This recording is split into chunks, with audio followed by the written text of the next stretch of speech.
حضرت ابو ہریرہ رضی اللہ تعالیٰ عنہ سے روایت ہے کہ رسول اللہ صلی اللہ علیہ وسلم نے ارشاد فرمایا، جب آدمی اپنی بیوی کو اپنے بستر پر بلائے اور وہ انکار کرے اور اس کے پاس نہ آئے، جس کی وجہ سے شوہر رات بھر ناراض رہے، تو فرشتے اس عورت پر صبح تک لعنت کرتے رہتے ہیں۔ سیدنا علی مرتضیٰ رضی اللہ تعالیٰ عنہ بیان کرتے ہیں کہ میں نے رسول اللہ صلی اللہ علیہ وسلم کو فرماتے ہوئے سنا، مریم بنت عمران سب سے بہترین خاتون تھی، اور اس زمانہ میں حتیجہ رضی اللہ تعالی عنہا سب سے بہترین خاتون ہے۔ حضرت صوبان سے مروی ہے کہ رسول اللہ صلی اللہ علیہ وسلم نے فرمایا، جس عورت نے بغیر کسی بات کے اپنے شوہر سے طلاق طلب کی تو اس پر جنت کی خوشبو حرام ہے۔ رسول اللہ صلی اللہ علیہ وسلم نے فرمایا، جس کی 2 بیویاں ہوں اور ایک کے مقابلے میں دوسری کی طرف زیادہ میلان رکھے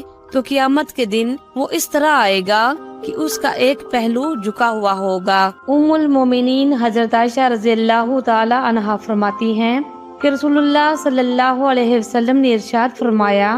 میں سویا تو میں نے خود کو خواب میں جنت میں دیکھا، میں نے ایک قاری کی آواز سنی، میں نے پوچھا وہ کون ہے؟ فرشتوں نے بتایا کہ وہ حارثہ بن نعمان ہے۔ رسول اللہ صلی اللہ علیہ وسلم نے فرمایا، خدمت کا یہی صلہ ملا کرتا ہے،